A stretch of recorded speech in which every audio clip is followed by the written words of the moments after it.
杨开，你入门3年，147场挑战无一获胜，此次以命相搏，境界就好。 Halo guys, apa kabarnya hari ini? Masih baik-baik aja kan? Di video kali ini kita lanjutkan Donghua Martial Peak. Oke, nggak usah lama-lama lagi, kita langsung aja ke ceritanya.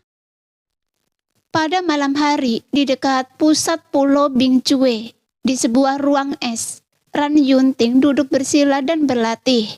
Suhu di ruang es itu sangat rendah, bahkan seorang prajurit tingkat ketiga alam kembali kekosongan pun akan merasa sangat tidak nyaman di sini.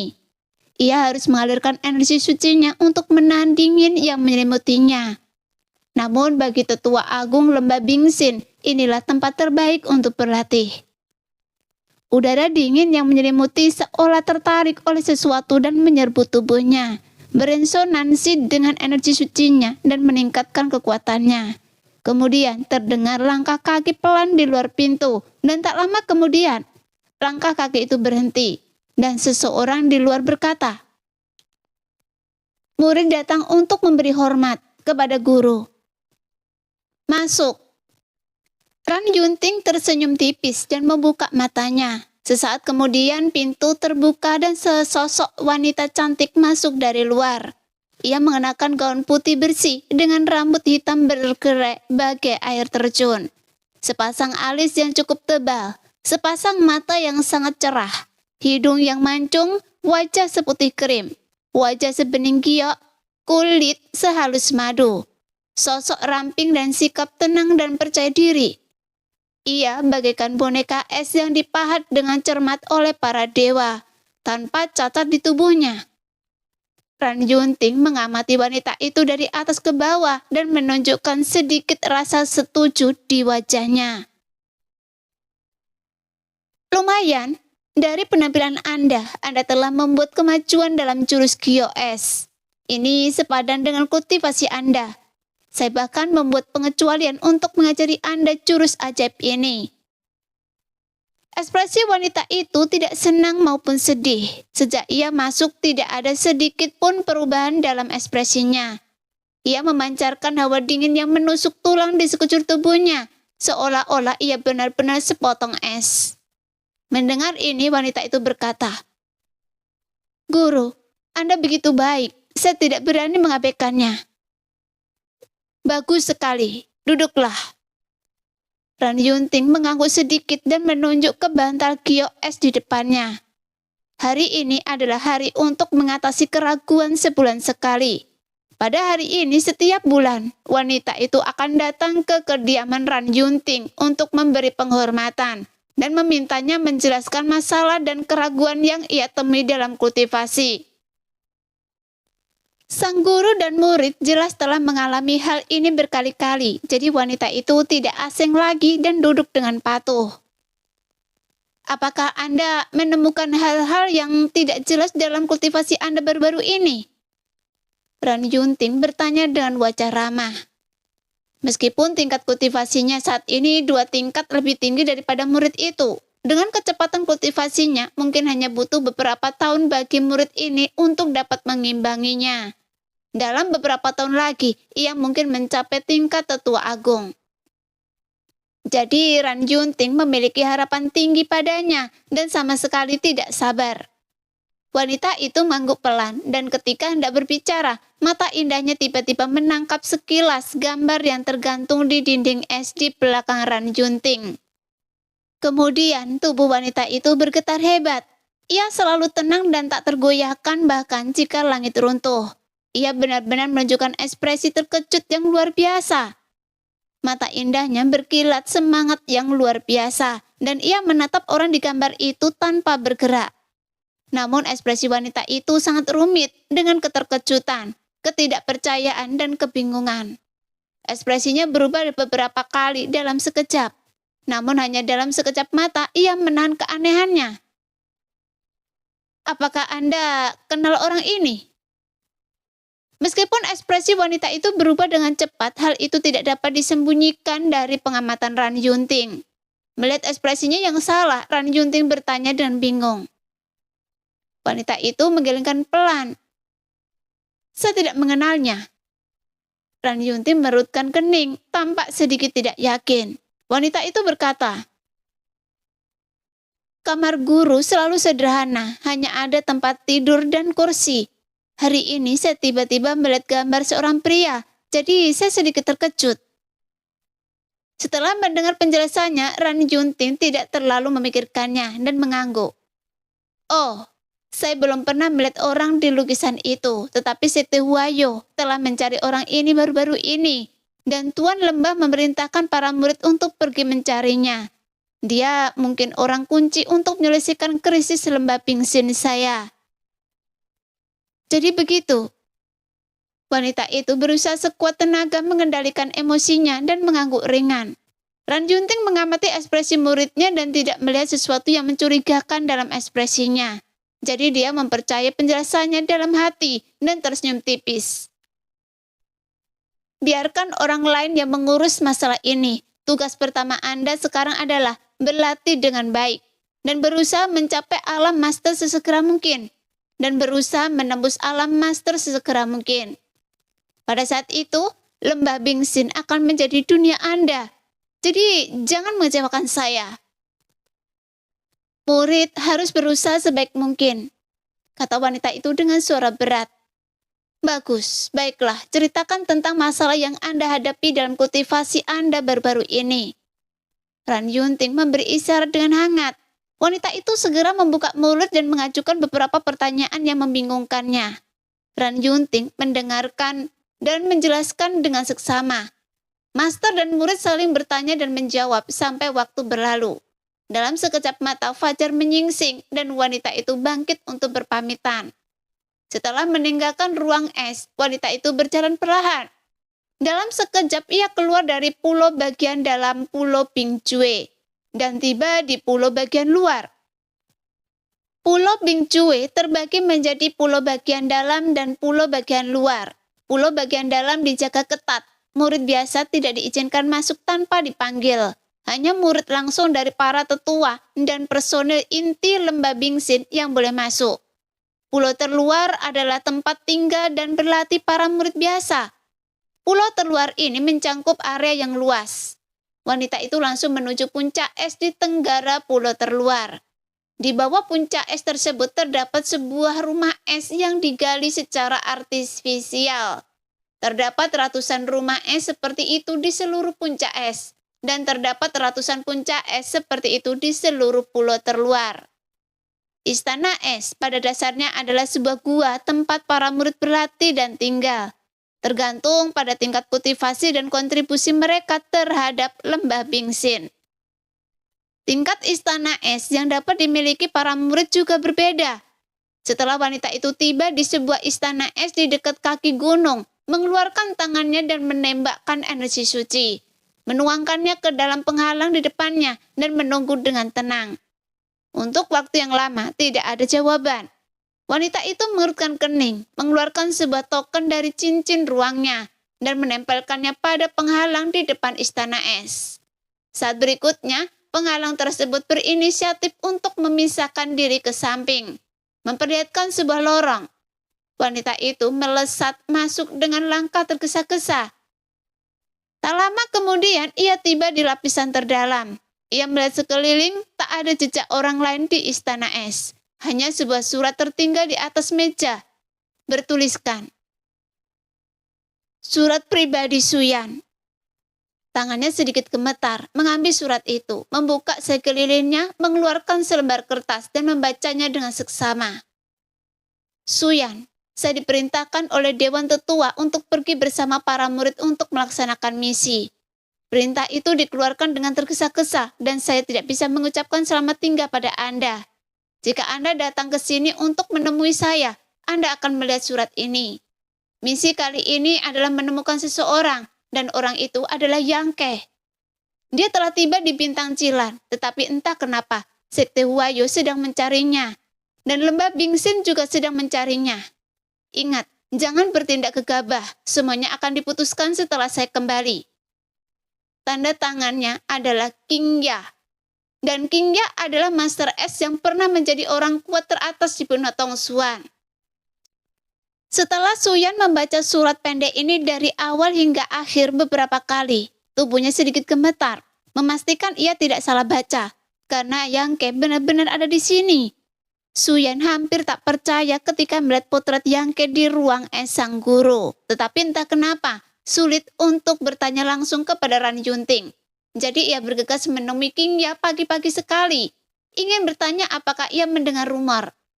King Ya datang ke lembah Bingxin bersamanya. Lagi pula King Ya juga berlatih keterampilan yang berhubungan dengan es. Alasan mengapa kultivasinya tidak tinggi adalah karena energi spiritual langit dan bumi di Benua Tongsuan tidak mencukupi. Jadi, ketika Ran Yunting membawa Suyan kembali ke lembah Bingxin, ia juga membawa King Ya ke sini. Namun, meskipun King Ya memiliki kualifikasi yang baik, ia tidak dapat dibandingkan dengan Suyan. Ia hanya bisa tinggal di pulau terluar dan merupakan murid biasa lembah Bingxin. Sekarang ia juga telah mencapai tingkat kedua Raja Suci dan mungkin akan segera menembus tingkat ketiga Raja Suci. Suyan sering meluangkan waktu untuk mengunjungi King Ya. Keduanya berasal dari Benua Tongsuan dan secara alami memiliki hubungan dekat. Namun kali ini Suyan datang terlambat. Setelah para tetua berdiskusi kemarin, mereka segera memutuskan untuk mengirim murid-murid untuk mencari jejak Yang Ke. Setelah menerima perintah, King Ya meninggalkan pulau Bingcue dengan murid-murid yang tak terhitung jumlahnya hari itu. Dia tidak bisa pergi ke pulau bagian dalam untuk mengirim pesan kepada Suyan, tetapi dia tahu bahwa Suyan pasti akan datang mengunjunginya. Jadi sebelum pergi, dia meninggalkan surat untuk memberitahu Suyan tentang kabar Yang Ke. Sambil memegang surat itu di tangannya, emosi Suyan berfluktuasi dengan cepat, dan matanya menjadi sedikit berkaca-kaca. Jika Ran Yunting melihat pemandangan ini, dia pasti akan terkejut.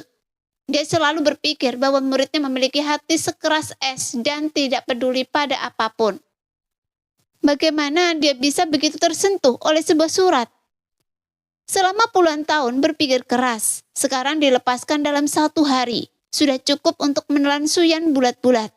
Darah dan energi melonjak, Suyan mengerang. Wajahnya tiba-tiba memucat, darah mengalir dari sudut mulutnya, dan energi sucinya sendiri juga berfluktuasi dan menjadi tidak stabil.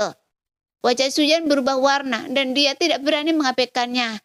Dia duduk bersila dan menggunakan kekuatannya untuk melarutkannya.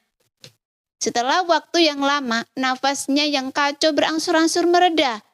Dia berdiri dan dengan hati-hati menyimpan surat itu dan segera meninggalkan istana es King Ya. Para murid dan Ri, 2 kekuatan teratas di Bintang Cilan sering dikirim dan seluruh tubuh tergerak. Dalam waktu yang sangat singkat, hampir seluruh Bintang Cilan diaduk. Sekte dan keluarga yang memiliki hubungan dekat dengan 2 kekuatan teratas diperintahkan untuk bekerja sama dengan Sekte Huayo atau lembah Bingxin untuk menemukan jejak Yang Ke. Sehingga Bintang Cilan hampir terbalik. Yang Ke tampaknya telah menghilang dari udara tipis dan tidak ada yang melihat jejaknya. Di dunia misterius kecil, Yang Ke berkonsentrasi pada latihan. Dia tidak terburu-buru untuk keluar. Dia akhirnya menyingkirkan energi pedang Lohai. Jadi bagaimana mungkin Yang Ke muncul lagi dengan gegabah? Entahlah, apakah Lohai masih mencarinya kemana-mana? Jika ia kabur dan terjebak, ia pasti khawatir akan kesulitan melarikan diri. Saat ini tepat untuk memanfaatkan waktu ini guna mengkonsolidasikan apa yang telah ia peroleh beberapa hari terakhir. Fluktuasi kekuatan tak terlihat merembes dari loteng tempat Xianing Sang berada. Itu adalah kekuatan ruang yang sangat misterius. Dunia misterius kecil ini awalnya hanya berkembang dalam radius 100 mil. Puluhan ribu orang dari 3 ras manusia, iblis, dan monster tinggal di sini. Meskipun tidak ramai, jangkauan aktivitasnya sangat terbatas. Namun hari ini, dengan penyebaran fluktuasi kekuatan ruang, area dunia misterius kecil ini justru meluas dengan sangat cepat. Beberapa pemandangan dan daratan yang awalnya tak terlihat muncul satu persatu di hadapan makhluk-makhluk yang tinggal di sini. 200 mil, 500 mil, 1000 mil, 2000 mil, 3000 mil. Tak lama kemudian, para ahli dari 3 ras manusia, iblis, dan monster yang sedang mundur tampaknya merasakan sesuatu. Mereka keluar dari tempat persembunyian satu demi satu, melepaskan pikiran ilahi mereka untuk menjelajahi lingkungan sekitar. dan segera menemukan perubahan abnormal di dunia misterius kecil itu. Saudara Ling, dunia kecil ini ternyata mengembang. Apa saya tidak salah lihat? Meng Wuya berdiri di kehampaan, mengamati pemandangan aneh di kejauhan dengan ekspresi terkejut. Anda benar. Ling Taisu menggelengkan kepalanya perlahan. Ini benar-benar mengembang. Tawa keras terdengar dan Ling Long, sang penguasa klan monster, melesat ke sisi Meng Wuya. Baguslah, kita tidak perlu berdesakan dengan kelompok Chang Yuan lagi. Saya benar-benar muak dengan energi iblis mereka. Ling Long, saya dengar apa yang Anda katakan. Dengusan dingin terdengar dan Raja Iblis Chang Yuan muncul dengan santai. Bagaimana kalau Anda mendengarnya? Saya, Lelong, bahkan tidak repot-repot menjelek-jelekan orang di belakang mereka, dan saya hanya mengatakannya untuk Anda. Lelong mengerucutkan bibirnya. Chang Yuan mendengus. Anda pikir saya mau ikut campur? Energi monster Anda tidak sekuat itu. Lelong tertawa dan sama sekali tidak peduli. Meskipun ketiga ras manusia, iblis dan monster sekarang hidup di dunia misterius yang kecil dan tidak ada perselisihan besar. Persaingan di antara mereka sangat sengit. Yang memberi mereka kesempatan ini. Sekarang mereka semua telah mengerahkan seluruh kekuatan mereka untuk maju ke tingkat seni bela diri yang lebih tinggi dan mengeksplorasi kekuatan yang lebih dahsyat. Jadi ketika mereka sesekali bertemu, mereka juga akan bertengkar, yang juga merupakan kepuasan diri. Tapi kenapa tempat ini meluas? Apa tidak ada yang salah? Chu Lingso sedikit khawatir. Seharusnya ini ada hubungannya dengan kekuatan sekte. Jangan khawatir. Sebuah suara tiba-tiba terdengar dari belakang. Ketiga ras manusia, iblis dan monster menoleh ke belakang dan melihat Yang Xiuzhu, Zhu Hangyi, Mo Yu, dan Lin Yuro. 4 master puncak alam kembali ke kosongan berkumpul. Jadi ketiga ras itu tidak berani mengabaikan mereka dan membungkuk. Yang Xiuzhu dan yang lainnya buru-buru membalas salam. Jelas semua orang saling kenal dan tahu siapa pihak lain. Namun meskipun Yang Xiuzhu dan yang lainnya jauh lebih tinggi daripada ketiga ras manusia, iblis dan monster dalam hal ranah kultivasi, Ling Taisu dan yang lainnya memiliki hubungan yang sangat dekat dengan Yang Ke, sehingga mereka tidak berani bersikap sombong dan hanya memperlakukan orang-orang ini setara. Apakah ini ada hubungannya dengan Yang Ke? Ling Taisu menjadi tertarik. Saudara Yang, bisakah Anda menceritakannya lebih detail? Yang lainnya juga menatap Yang Xiuzhu dengan rasa ingin tahu. Yang Xiuzhu merenung sejenak dan berkata, semakin tinggi kultivasi master sekte, semakin dalam pencapaiannya dalam kekuatan ruang, dan semakin luas dunia ini nantinya. Dia tidak tahu banyak tentang mutiara alam misterius. Sebagai salah satu mantan tetua Gunung Xingdi, ia hanya tahu bahwa itu adalah harta rahasia ruang. Dan itu adalah harta setingkat harta karun kaisar. Jadi terlalu banyak yang tidak diketahui. Jadi ia hanya bisa memberikan penjelasan umum. Mendengarnya mengatakan ini, semua orang mengangguk. Jadi ini tangan Yang Ke. Dia di sini. Chang Yuan tampak curiga dan mengirimkan indera ilahinya untuk merasakannya. Setelah beberapa saat ekspresinya terkejut. Dia benar-benar datang dan sepertinya dia sedang mengasingkan diri di tempat Nunasia. Fluktuasi kekuatan ini sangat aneh. Mungkinkah itu kekuatan ruang? Seharusnya begitu. Sementara semua orang berbicara, perluasan dunia misterius kecil itu belum berhenti. Dari radius awal 100 mil, ia meluas hingga 10.000 mil. Sebelum berangsur-angsur mereda, di ujung dunia kecil itu seolah ada kekuatan samar yang menghalanginya. Mengaburkan fluktuasi kekuatan ruang Yang Ke, sehingga lebih banyak bagian dunia yang masih tersegel. Dan orang-orang tidak bisa melihat gambaran utuhnya. Hei, ada sekelompok bangunan di sana. Mata Lelong tajam dan langsung melihat sekelompok bangunan baru muncul di kejauhan. Bangunan-bangunan itu tidak terlalu padat. Meskipun tampak tersebar dan tidak teratur, sebenarnya tersebar di mana-mana, seolah-olah menyimpan misteri. Maukah Anda pergi dan melihat? Semua orang menunjukkan rasa ingin tahu. Saya akan bermain sebagai penyerang dulu. Tawa keras terdengar. Iblis bumi telah berubah menjadi aliran cahaya dan bergegas ke sana, tampak tak kenal takut. Yang lain menggelengkan kepala perlahan dan mengikuti dari dekat. Yang si Wuju dan keempat lainnya saling berpandangan. Mereka juga mengikuti dengan senyum pahit. Setelah beberapa saat, semua orang tiba di lokasi sekelompok bangunan. Begitu mereka menginjakkan kaki di sini, mereka semua terkejut. Karena energi spiritual langit dan bumi di sini 2 atau 3 kali lebih kaya daripada lokasi awal. Artinya, jika Anda bisa berlatih di sini, efisiensinya setidaknya akan 2 kali lebih tinggi dari sebelumnya. Tempat ini bagus. Ras monster saya ingin menempati bagiannya. Lelong memimpin dan mengulurkan tangannya untuk menandai area yang luas. Kalau begitu, ras iblis saya akan menempati area ini. Zhang Yuan mengikutinya. Ling Taisu dan Wang Wuya saling berpandangan. Ling Taisu tampak tenang dan berkata perlahan, "Kalau begitu, sisanya akan diberikan kepada ras manusia saya." Singkatnya, para ahli dari 3 ras utama membagi kompleks bangunan yang baru muncul dan masing-masing menempati area yang luas. Sepertinya energi spiritual dunia yang baru muncul akan jauh lebih kaya. Jika Yangke membuka dunia baru di masa depan, seharusnya lebih baik dari ini kan? Pikir Chu Lingshou. Seharusnya begitu. Saya hanya tidak tahu seberapa besar tempat ini. Jika cukup besar, saya bersedia tinggal di sini seumur hidup saya. Zhang Yuan tertawa. Dia tiba-tiba menyadari bahwa keputusannya hari itu untuk mengikuti Yangke bersama para iblis elit meninggalkan benua Tongsuan adalah keputusan yang tepat. Jika ia tetap tinggal di benua Tongsuan, bagaimana mungkin ia memiliki kesempatan untuk dipromosikan ke alam Raja Suci? Dan bagaimana mungkin ia memiliki kesempatan untuk mempelajari seni bela diri yang lebih tinggi?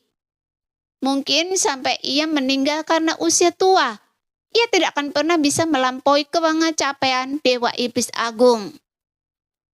Namun sekarang legenda Dewa Iblis Agung telah dipatahkan oleh banyak orang. Zhang Yuan berpikir demikian. Begitu pula Lelong. Ia sangat berterima kasih kepada Yangke. Dalam beberapa hari berikutnya, 3 ras manusia, iblis dan monster bergerak bersama.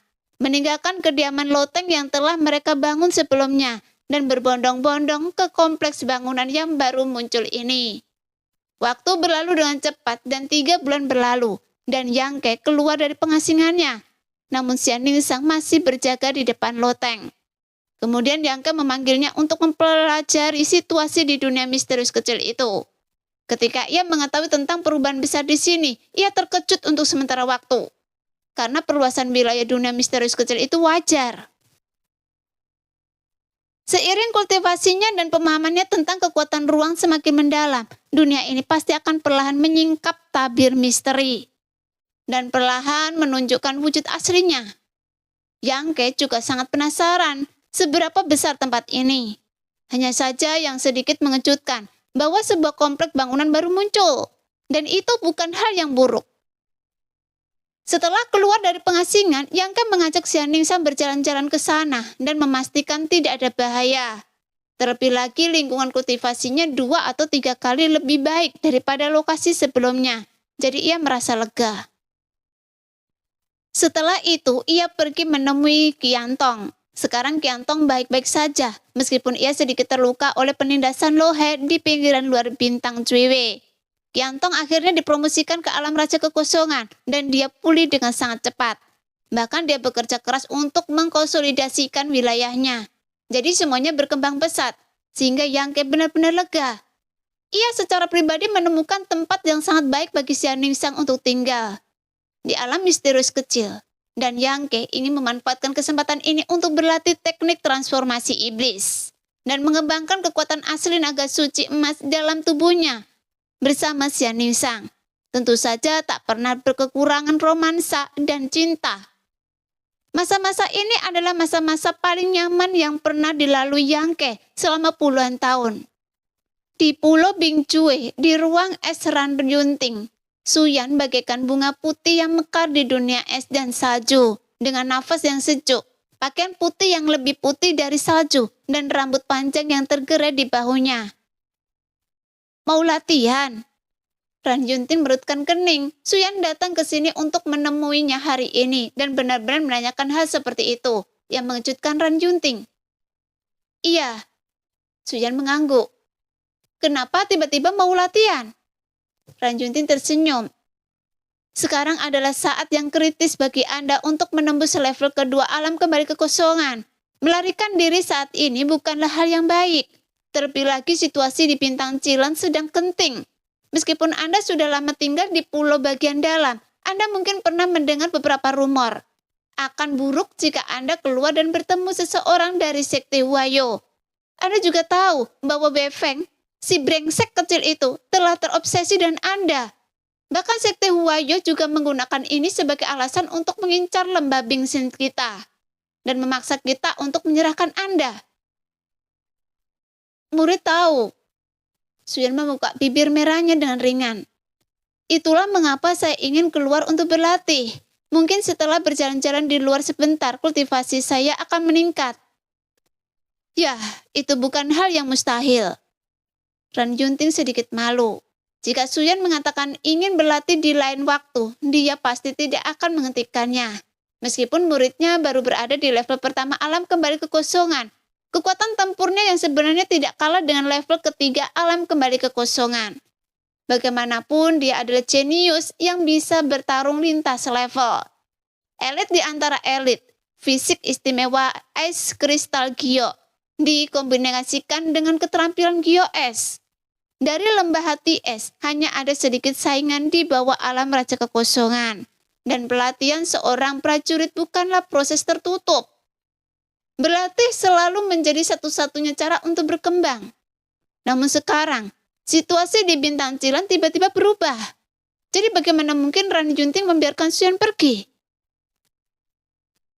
Ketika dia memikirkan alasan apa yang akan digunakan untuk membiarkan Suyan melepaskan ide ini dan tetap tinggal di Pulau Bingcue, Ran Yunting tiba-tiba seperti menemukan sesuatu, menatap Suyan dan alisnya perlahan mengerut. Segera dia melepaskan pikiran spiritualnya dan mengamati Suyan. Ada apa dengan latihan Anda? Apa yang telah menodai hati Anda yang murni? Mengapa tingkat kultivasi Anda menurun? Ran Yunting merasa ngeri. Ia tiba-tiba menyadari bahwa tingkat kultivasi Suyan sebenarnya telah menurun dibandingkan beberapa hari yang lalu. Meskipun perbedaannya kecil, Ran Yunting sebagai gurunya tentu saja dapat menyadarinya. Hal ini membuat mata Ran Yunting menunjukkan ekspresi terkejut. Meskipun kualifikasi Suyan sendiri bukanlah yang terbaik, tapi fisiknya yang istimewa. Dikombinasikan dengan kemampuan sihir Pulau Bingcue yang belum terpancar, sudah cukup untuk menutupi sedikit kekurangan dalam kualifikasinya. Terlebih lagi, kualifikasinya memang luar biasa, dan mungkin hanya sedikit orang di seluruh wilayah bintang yang dapat dibandingkan dengannya. Tingkat kultivasinya selalu meningkat dan situasi aneh seperti ini belum pernah terjadi. Jadi ekspresi Ran Yunting berubah lagi dan lagi. Anda benar-benar terkena dampak dari kemampuan Anda. Apa Anda sedang jatuh cinta? Siapa yang bisa membuat Anda jatuh cinta? Saat ini wajahnya hampir mengerikan dan energi suci di tubuhnya bergemuruh liar. Berlatih seni Gyo es akan memungkinkan Suyan memiliki hati yang murni dan bersih. Selama hatinya cukup murni, kultivasinya akan berkembang pesat. Jika tidak, ia akan diserang oleh seni tersebut. Semakin keruh hatinya, semakin besar harga yang harus ia bayar. Dan musuh nomor satu yang dapat membuat hati yang murni dan bersih menjadi keruh adalah emosi. Ini adalah sesuatu yang harus dihindari oleh setiap generasi pejuang yang berlatih seni Gyo es. Hati yang murni dan bersih itu tak ternoda. Tetapi, emosi bagaikan tinta tebal yang dapat mengotorinya dengan sangat cepat. Ran Yunting segera menyadari kebenarannya. Tidak, Anda telah tinggal di pulau bagian dalam selama bertahun-tahun dan tidak memiliki kesempatan untuk berhubungan dengan pria dari dunia luar. Ran Yunting segera menggelengkan kepalanya lagi dan tiba-tiba teringat sesuatu, menggertakkan giginya dan berkata, Suyan, katakan pada saya, apakah ini ada hubungannya dengan gambar yang Anda lihat beberapa hari yang lalu? Apakah Anda kenal pria itu? Ran Junting juga orang yang cerdas. Dalam waktu yang sangat singkat, ia memikirkan kemungkinan yang tak terhitung jumlahnya. Dan kemungkinan ini adalah yang terbesar. Adegan ekspresi aneh Suyan ketika ia melihat gambar hari itu muncul di benak Ran Junting, yang membuatnya semakin bertekad untuk berspekulasi. Menghadapi pertanyaan gurunya, Suyan menggigit bibir merahnya dan ringan, dan sedikit rasa bersalah melintas di wajahnya. Tetapi segera menghilang, kemudian dia berkata dengan lembut, "Murid mengenalnya." Wajah Ran Junting memucat dan bertanya dengan suara gemetar, "Apa hubungan Anda dengannya?" "Dia adalah adik junior saya dan kekasih saya." Ketika ia mengatakan ini, mulut Suyan melengkung dengan senyum tipis yang terlihat sangat manis. Mendengar itu, Ran Junting tercengang. Sejak ia membawa Suyan kembali ke Pulau Bingcue, ia belum pernah melihat Suyan tersenyum selama hampir 30 tahun. Hari ini adalah pertama kalinya. Senyum yang tiba-tiba ini sangat kontras dengan sikap dingin dan acuh tak acuh sebelumnya. Dipadukan dengan wajah cantik Suyan yang nyaris tanpa celah, Ran Junting sedikit teralihkan untuk sesaat, dan dia tak bisa menahan rasa rendah diri. Tak lama kemudian Ran Junting mengusir pikiran-pikiran yang mengganggu di benaknya dan bertanya dengan wajah muram, "Anda benar-benar punya pacar? Kapan itu terjadi?" "Sudah lama sekali sebelum saya bertemu dengan guru." "Apakah Anda pernah berhubungan fisik dengannya?" Ran Junting tersenyum bertanya. Pipi Suyan merah merona, memabukkan dan ia mengangguk pelan. Tubuh Ran Junting gemetar seolah-olah ia kehilangan kekuatannya dan ia mundur 2 langkah. Namun ada kekecewaan yang jelas di matanya dan ia berkata dengan sedih, "Mengapa Anda tidak memberitahu saya tentang ini sebelumnya?" Guru tidak bertanya. Suyan menggigit bibir merahnya pelan. Ran Junting berkata, "Saya bertanya bukan karena nafas Anda murni dan guru mengira Anda masih polos, tapi karena Anda pernah berhubungan fisik dengan pria. Mengapa nafas Anda tidak keruh?" Setelah seorang wanita berhubungan intim dengan pria, pasti akan ada sedikit energi maskulin yang tersisa di tubuhnya, yang cukup untuk merusak kemurniannya. Namun nafas Suyan sangat bersih, tanpa noda, dan Ran Junting tidak pernah menyangka ia sudah tidak polos lagi. Apakah karena fisiknya yang istimewa? Mungkin saja fisik Suyan jelas bukan bawaan. Fisik itu diperoleh dan mungkin ketika fisiknya terbentuk, nafasnya menjadi bersih. Anda tidak tahu bagaimana mencintai diri sendiri? Ran Junting menggertakkan gigi dan berkata dengan suara rendah, "Murid telah mengecewakan guru." Suyan menunduk. "Jika saya tahu ini lebih awal, saya tidak akan pernah membiarkan Anda berlatih Bing Yugong." Ran Junting patah hati dan harapannya yang besar berubah menjadi kekecewaan. Kemudian dia berkata dengan mata merah, "Tahukah Anda bahwa setelah berlatih Gong Bing Yu, begitu Anda jatuh cinta, Anda pasti akan merasakan dampak buruk dari latihan itu. Sekarang situasinya masih ringan sekarang. Jika Anda terus seperti ini, energi suci Anda akan terkuras. Pada akhirnya Anda akan menjadi orang yang tidak berguna." Murid tidak tahu. Suyan menggelengkan kepalanya, tapi dia tidak takut. Dia datang ke Pulau Bingcue dan menjadi murid Ran Junting. Dia berlatih apapun yang diminta Ran Junting. Mengapa dia bertanya lebih banyak? Baru beberapa hari yang lalu ada yang salah dengan latihannya. Dia menyadarinya. Ekspresi Ran Junting berubah, menyadari keseriusan masalah ini meskipun dia sangat kecewa. Karena Suyan menyembunyikan riwayat cintanya. Dia tetap sangat optimis terhadap muridnya. Jadi dia berkata dengan tergesa-gesa, "Suyan, belum terlambat sekarang. Anda harus memutuskan simpul Gordian dan memutus cinta Anda. Jika tidak, kultivasi Anda akan semakin rendah dan Anda akhirnya akan menjadi orang biasa. Saat itu tidak ada yang bisa menyelamatkan Anda." "Memutus cinta?" Suyan menatap Ran Junting dan kilatan aneh melintas di mata indahnya. Ia menggelengkan kepalanya perlahan dan tegas lalu berkata, "Tuan, maafkan saya karena saya tidak akan melakukan ini." "Anda..." Ran Junting murka menunjuk Suyan, tak mampu berkata apa-apa. Suyan tersenyum lagi. Jika saya bisa bertemu dengannya lagi, bahkan jika saya menjadi orang biasa, saya bersedia. Ran Junting tertegun dan menatap Suyan. Apakah ini yang sebenarnya Anda maksud? Anda tidak akan menyesal. Suyan mengangguk. Pernahkah Anda berpikir bahwa Anda melakukan ini hanya demi kesenangan sesaat? Jika Anda benar-benar menjadi orang biasa, umur Anda hanya 100 tahun, dan Anda pada akhirnya akan menjadi tua dan jelek. Pada saat itu, pria mana yang akan tertarik pada Anda? Bahkan pria yang Anda sukai mungkin akhirnya akan meninggalkan Anda. Tubuh Suyan gemetar dan secercah ketakutan melintas di mata indahnya. Begitu Ran Junting melihat ekspresinya, ia tahu ada kesempatan. Tepat saat ia hendak menyerang selagi besi masih panas dan membujuknya, ketakutan di mata Suyan menghilang.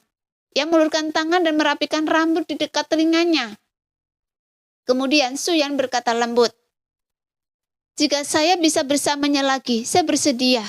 Sebelum saya tua, saya akan pergi dan tidak pernah membiarkannya melihat saya seperti itu. Anda membuat saya kesal.